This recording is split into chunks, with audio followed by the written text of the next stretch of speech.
to overtime. Dwayne Wade right at the body of Anderson Varejao. Welcome to your Kodak moment, Anderson Varejao. Doncic pulls up, three-pointer. Bang! Bang! It's good! Doncic wins the game at the buzzer! Ladies and gentlemen, welcome back to the 3-0-T. God, it feels good to say that every week. I look forward to it. It's my favorite part of the week.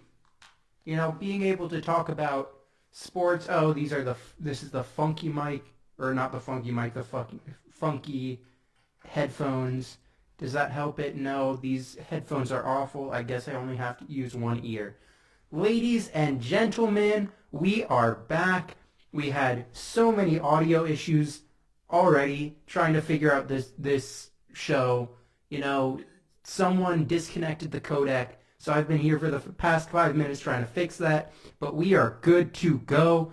God, does it feel good to say that. We're having a good day. It's a beautiful Tuesday, except it's not because it just started raining here in Bennington, but let's get right into the sports, shall we?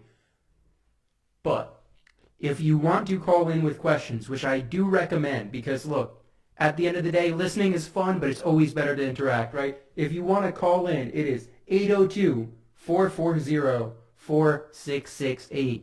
Again, 802-440-4668. Let's get it started.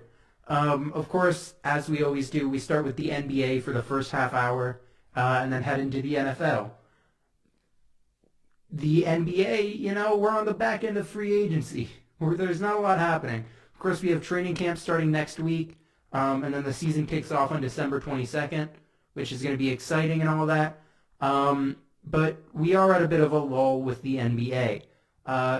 For some measure, the most interesting, the most notable signing in free agency yesterday was Rondé Hollis-Jefferson going to the Timberwolves. So there's not a lot happening. But yeah, let's just talk a bit about some moves that have happened, starting with Bogdan Bogdanovic. You know, initially was going to the Bucks in a sign and trade. That, of course, fell apart. And now he's headed to Atlanta for $18 million a year. I think this is a great move by Atlanta. It's the first move of theirs this offseason that I've really, really liked. I did like the Chris Dunn signing. Kind of hated the Rondo signing. Kind of hated the Gallinari signing, even though he's an awesome player. Hated the Onyeka Okongwu pick, even though he's an awesome player. But yeah, Bogdanovic fits this team so well and is so good. And they got him at a decent contract, so I love it. Now, will there be a lot of defense played in their backcourt with Trae Young and Bogdan Bogdanovic, who are the assumed starters or should be the starters? No, there's really not. And of course, you have Capella, who is a better defender than those two, and is going to be forced to anchor a defense. But he's also not a world-beating defender or anything like that. But I love this for Atlanta. They add some playmaking, which should be interesting next to Trae Young, because what we've always said is, but what happens if he plays off ball? What happens if he's allowed to run off screens and isn't the only ball handler on their team? And, the Hawks tried to bring in Jeff Teague at the deadline last year to mitigate that, and Jeff Teague is not good. So that really didn't help. Jeff Teague is also someone who thinks he's a scorer. He's nothing. He's really not, and I've seen a lot of Boston Celtics fans really excited about that signing, but I won't get into Jeff Teague right now. But yeah, you add some great playmaking next to Trae Young. He's like Kevin Huerter with great playmaking and a clutch gene, and he can actually create for himself. So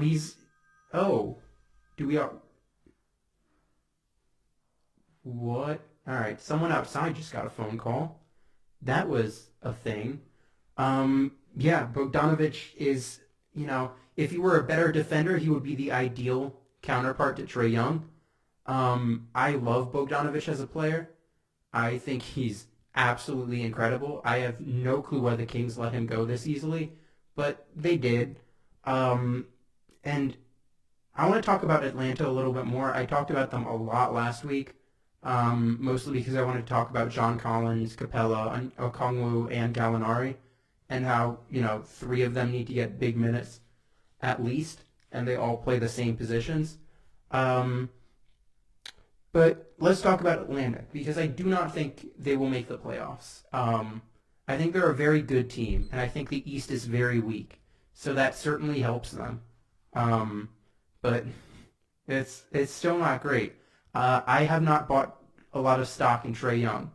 I think he is an absolutely excellent ball handler and playmaker. I think he's a very good shooter.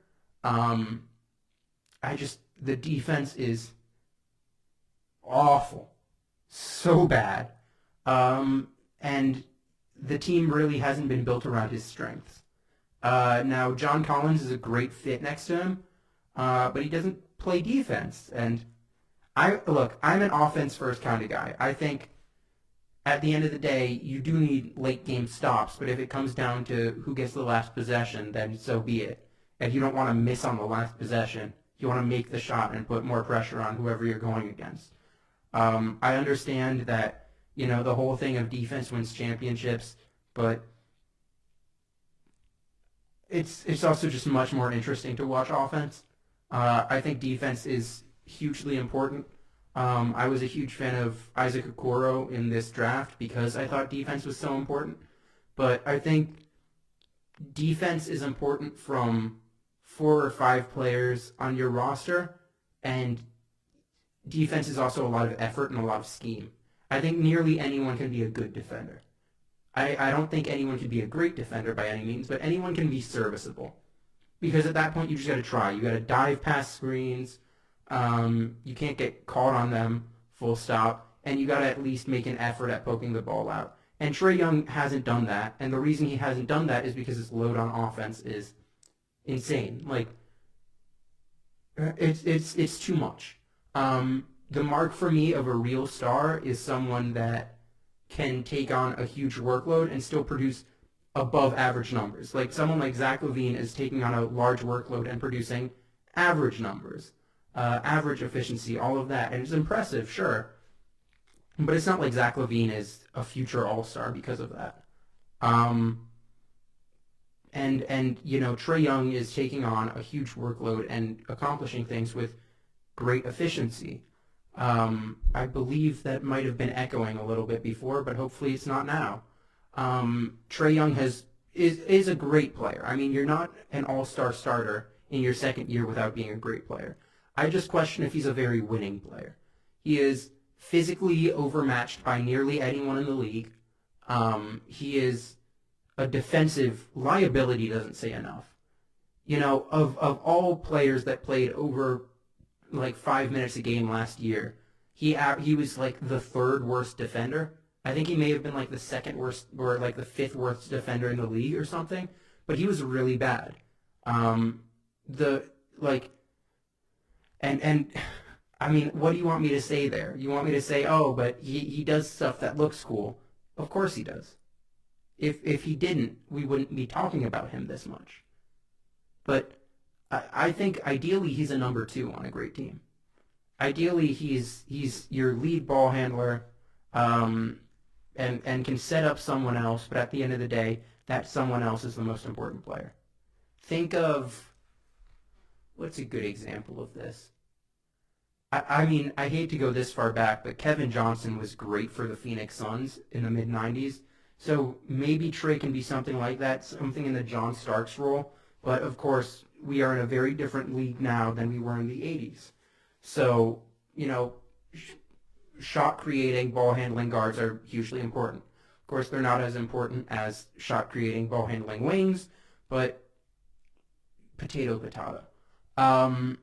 So I think Trae Young is a game-changing offensive player. I think he's game-changingly bad on defense. And when you have that kind of team, you don't need to build to offense. You need to build towards defense. And John Collins is not that. Clint Capella is kind of that, but even then he gets played off of the court in the playoffs. So let me just keep going with the Hawks roster, because again, do not think this team is going to be a major playoff contender.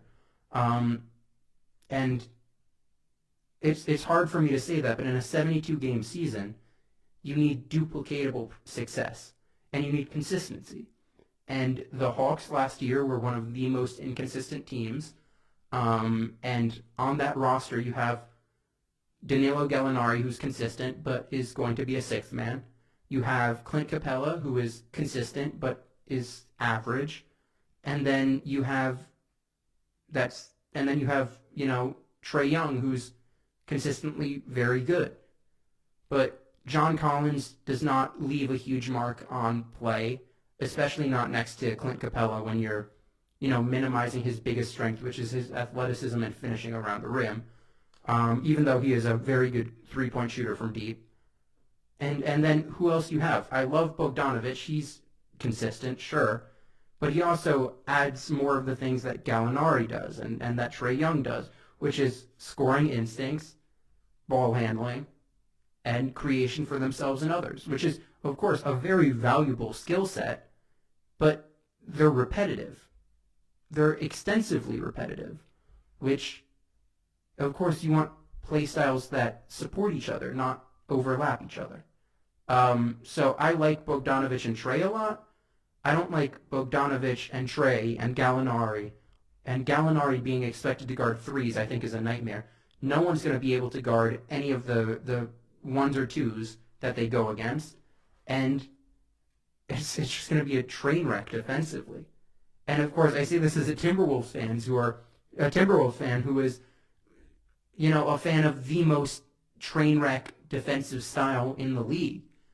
But I still have hope because at the end of the day, I think D'Angelo Russell and Karl Anthony Towns together are better than Trae Young and John Collins and Clint Capella or whoever you want to say are the 1 and 2 on that team.